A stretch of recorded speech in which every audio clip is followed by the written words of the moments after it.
Still a few coming on.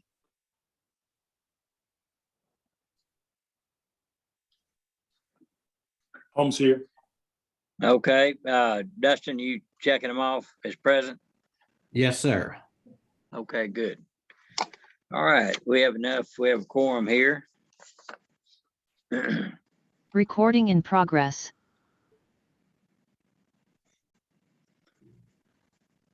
Okay, let's call the meeting to order. Let's see.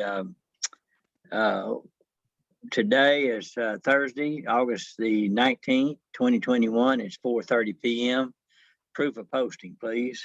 The agenda was posted on Monday, August 16th, 2021 at 11 a.m. All right, thank you. Okay, on item B is consideration or action of the following under B1 is approval of the minutes for the July 1st, 2021 meeting. And the minutes from, I guess need action to approve those minutes unless there's some additions or corrections. Also move. All right. Okay, Tommy made the motion and I think Jim Holmes made the second. All right, all in favor say aye. Aye. Aye. Aye. Oppose, pass. All right, under item B3 is approval of place 7 director. This item was deferred at the last agenda, and the Belmead City Council met on July 12th and was not able to fill the board position vacancy. We mailed letters to the cities of Golson, Lacey Lakeview, Leroy, and Ross in precinct 3 requesting nomination. We received a nomination from Mayor Sharon Clark, City of Lacey Lakeview. The City of Golson is meeting this evening and will submit their nominee at the completion of that meeting. The City of Ross did not provide the nomination, and we have not received any response from City of Leroy. So is there a motion to defer that until we can at least get the nomination from the City of Golson? So moved. Second. Jim Owens made the motion, I think as well. Jones made the second. Any discussion? No discussion. All in favor say aye. Aye. Aye. Aye. Opposed, pass. Thank you. All right, going to item B4, approval of place 8 director. Place 8 director per bylaws under section 10. Vacancies during the term are filled for the remainder of the term by the entity whose official held the place prior to the vacancy. If the entity failed to fill the vacancy within 30 days, the board filled the vacancy for them. The McGregor City Council approved Steve Deutschman to fill the remainder of the term for place 8 director. Is there a motion to approve Steve as the place 8 director for McLennan County Rural Transit District for the remainder of the term, which ends in May 2022? Moved. All right, Will Jones made the motion. Is there a second? Second, Holmes. Holmes second. All right. There's no discussion. All in favor say aye. Aye. Aye. Oppose, pass. Okay, Steve, welcome. Thank you. Steve, I will read the oath to you if you will repeat after me. Yes, sir. Find it here.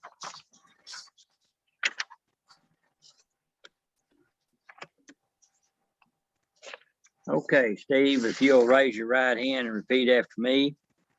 In the name and by the authority of the state of Texas, In the name and by the authority of the state of Texas, do solemnly swear I, Stephen Deutschman, do solemnly swear that I will faithfully execute the duties that I will faithfully execute the duties of the office of board member of the Rural Transit District of McLennan County of the office of the board member of the Rural Transit District of McLennan County of the state of Texas, of the state of Texas, and will to the best of my ability and will to the best of my ability preserve, protect, and defend preserve, protect, and defend the Constitution and laws of the United States. the Constitution.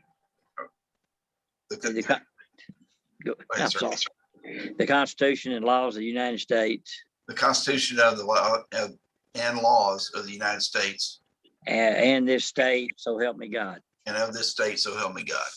All right, welcome. Thank you. Did they tell you what the pay would be? Double.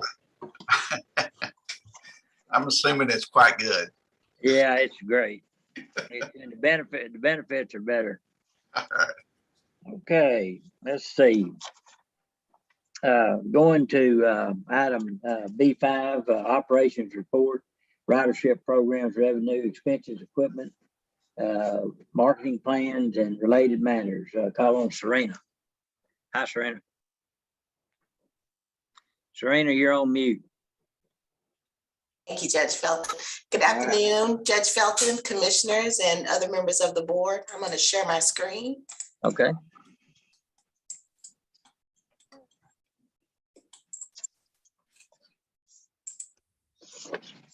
And can you all see the presentation? We can. All right, so again, this is the Board of Directors meeting for August the 18th. And can you see both of the screens, like with the overview presentation, or just the one screen, Judge Felton? Well, I see a screen that's got two, looks like two frames on it. Okay. All right, now we have it. All right, thank you, sir. I appreciate that. So again, thank you all for being here. Today's presentation, I'm going to do an overview of the month-to-month comparisons for the McLennan County Rural Transit District. I'm also going to cover the fiscal year comparison by month, the rural demand response ridership, a year-to-date total comparison, the fiscal year comparison by month for our commuter bus service, which services Riesel, Marlin, Galinda, Chilton, and Robinson. I'm also going to cover I know before at our meetings, you guys have requested to have the specific ridership for each month for Marlin parole, because I guess it gave some skew. You wouldn't necessarily know, what the totals were. So this month I did provide a breakdown for the last 3 fiscal years of what that actual ridership was each month. And so as we go through the presentation, each of you know that if there are additional things that you would like me to bring to the next meeting and more detail and more specifics, I'm always open and welcome to providing that information. We will also cover our COVID-related updates and see if there are any questions. Yes, sir, Judge Felton? No, I would say good. I agree. All right, so as we're looking at the rural demand response ridership report, this shows you the year-to-date, this is the total rural demand response ridership. This does not include the commuter bus. It's just strictly people calling that are general public that want to go somewhere. So as you guys can see, we did have that significant drop in March of 2020, that's when COVID kicked in, and we had limited capacity. However, a lot of the facilities were closed down that we provide those services for. So I want you to see how we have begun to trend back upward. If you look at the yellow line, that's going to be March of 2021. And again, we haven't met pre-COVID numbers of 2019. That's indicated in the red line, but you can see we are beginning to trend upward, which is good signs for McLennan County Rural Transit District. And this is a cumulative total of our ridership for each fiscal year. So that way you can see from 19, 20, and 21, this would be the total ridership for demand response, McGregor, parole, Medicaid, as well as our purchase transportation for the months of October through July. Our fiscal year runs October through September, but I don't have August numbers yet. So that's why I ran it through July for each of you. Here's our rule. This is the commuter service ridership. Again, you've got the year-to-date comparisons for the commuter service. You'd be able to see how, again, March, we trended down, and then you can see where the yellow line is again beginning to increase the ridership. We're not again at pre-COVID, but we're continuing to promote the service and looking for opportunities so that we can, reiterate the fact that we're safe. We're making sure everybody knows that the FTA still requires the mask mandate for public transit. And so we just want to encourage people to know that we're safe, we're reliable, and the service delivery is out there. This would be the year-to-date from October to July for all of the services that we provide from Route 10. That's Marlin coming into Waco, and then that route feeds into Sanderson Farms, and it'll go back out and provide service on a routine throughout the day. So this again would be 19, 20, and 21. And then it just gives you the totals for the months, October through July for the commuter. So again, as I showed you all, I wanted to provide those individual numbers.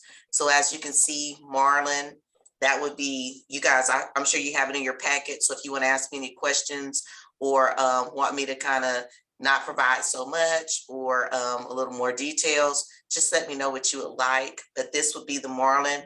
I indicated red, so each of you would know when COVID began. And so then you could see how those numbers trended down, but now you can see how they're coming back up.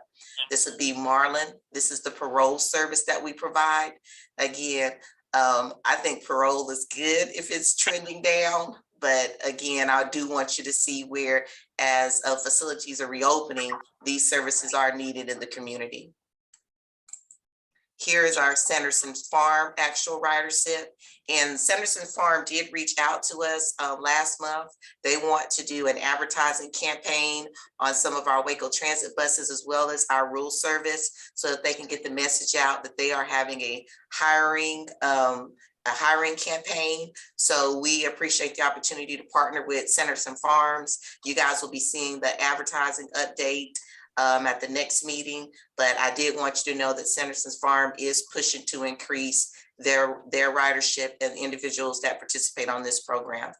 And as we all know, McGregor, their facility hasn't been utilizing our services, but our hope is that hopefully they'll reopen and individuals who need that service will also be able to have it available. But we also want to look at looking at other communities that maybe we can provide some type of commuter service in and look at doing an additional and have an application ready for the coordinated call so that we can provide services in the other areas that may have an unmet need. I always like to provide you an update on our COVID-related trips. These are COVID tests. These are also individuals who utilize McLennan County Transit District in order to get the shot. And so I don't have a way to break it out per HIPAA, what type of service they're using. I just know that it is COVID related because we have a fare that we associated with that trip when they indicated to us. And so from March to July, we have provided 60 COVID related trips. Are there any questions? Any questions anyone have? I'm good. I'm good. All right. This Holmes, great report, Serena. I know you gave part of this to the council last week, and it's always great information. Appreciate you. Okay, and then of course those COVID related trips could last a while as more emphasis is put on free vaccinations and free testing for those who choose to do it. So it's a good important service. Just felt to just, we are working with LaShonda with the health district at with the city of Waco. So if there are any projects that extend out into McLennan County outside of Waco that the health district is hosting, we're coordinating to try to make sure people know that we are available to provide those services. So we are trying to do a community partnership with the other departments that reach out into McLennan County as well. Good, and I know some of the members of the board here, they're in different outlying communities. Take note of that and let us know where we can help. I will. Okay. Thank you All very right. much. All right. Okay, is on Yeah. B7, on B7, are we ready to go to financial report? Under B6? That's Yeah. me, Judge Felton. In regards to our financials, I wanted to point out a few things that were sent out in the packet. 1 second. Share my screen.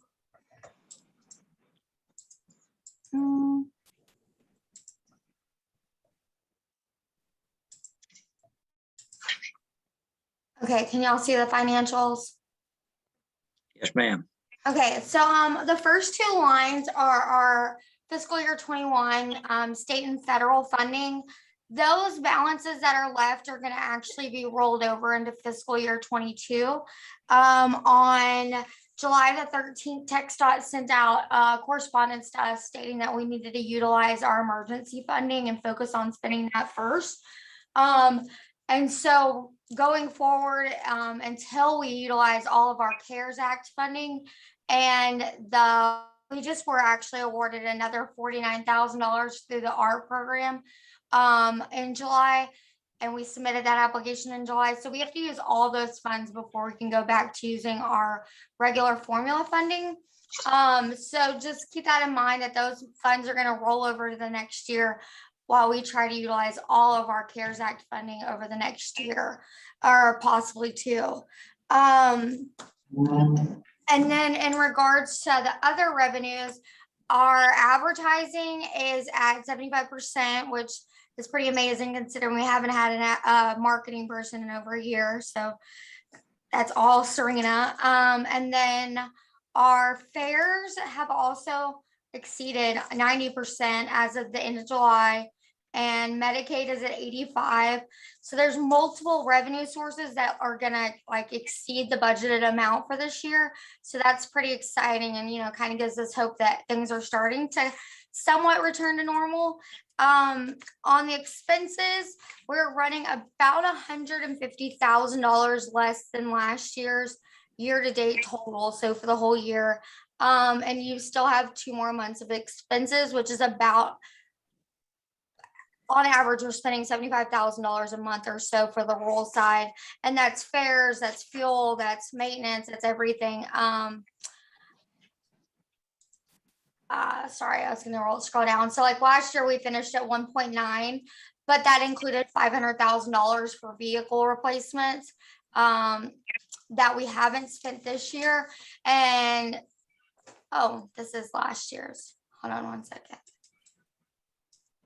That was my fiscal year 20. I apologize. Well, yeah. So if you compare this one to last year's, it was at 1.9 because of that $543,000 that we don't have this year.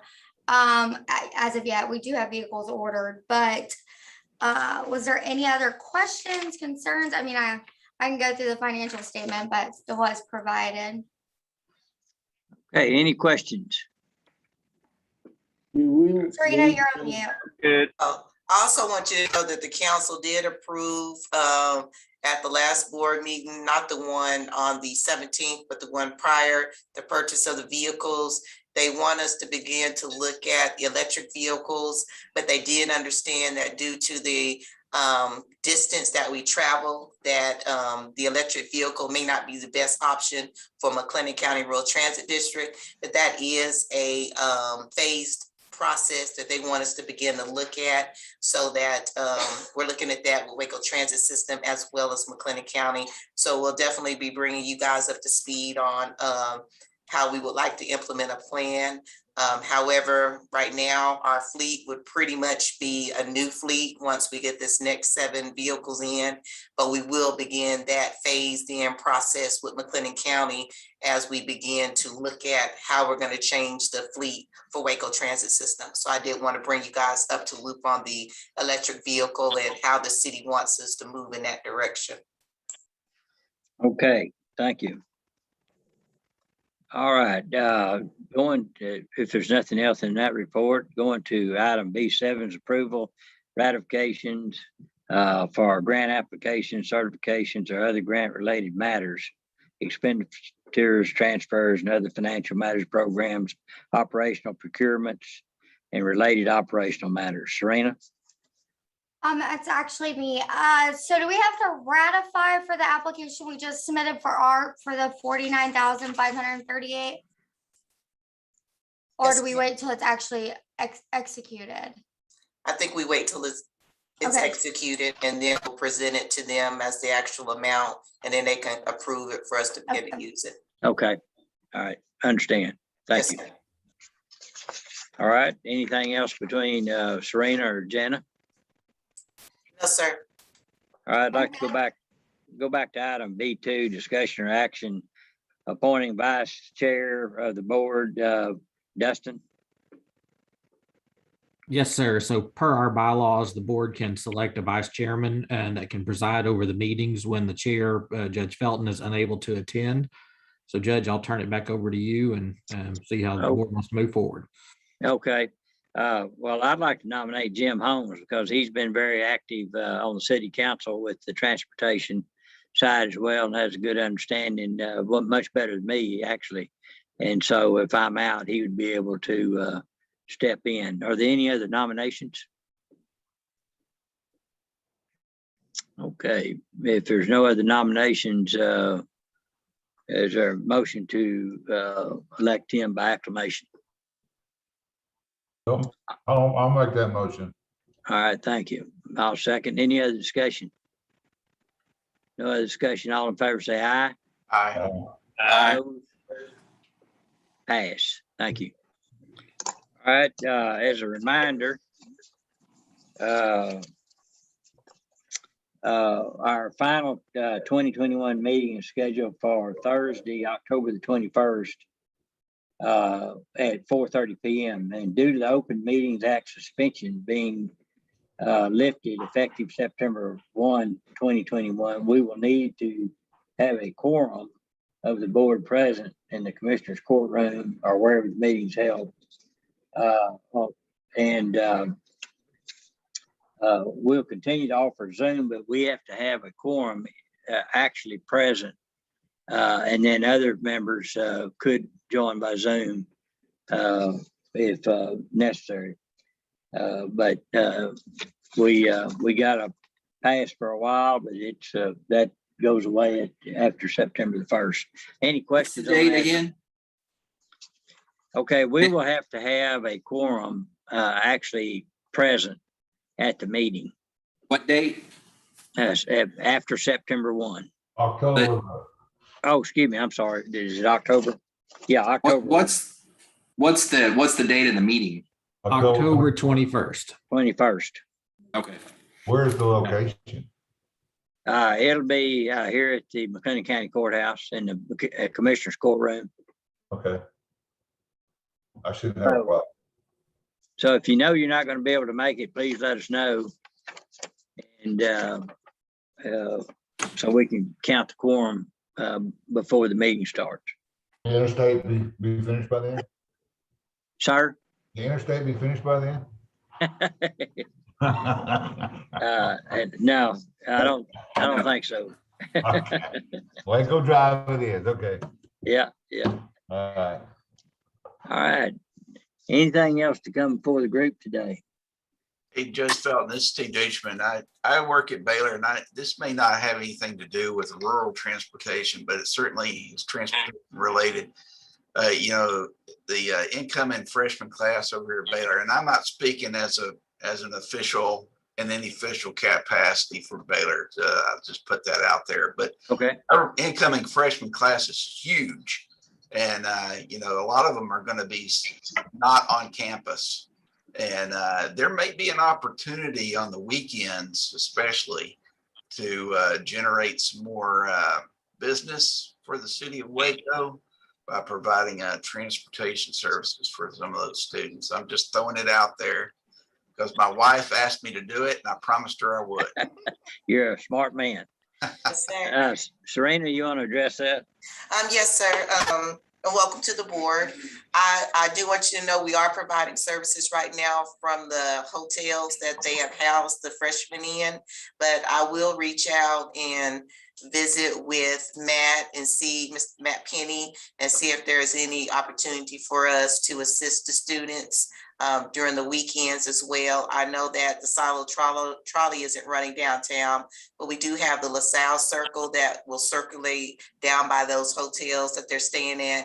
And hopefully it could feed into our transfer terminal, but it may be about us putting together a quick reference flyer so the students are aware of how they can access the service. Because a lot of times it's not that it's not there, it's just they do not know how. So I'll definitely work with my team to put together a quick reference sheet so that they would know, catch this right outside of Indigo or this hotel, it'll feed into the terminal. And then from there, here's a map. You can use our ride system app and it would be able to take you throughout the city, bring you back in, and then from there, circulate back to the hotels that you're at. So I'll definitely work with my team to get some information to those hotels as well.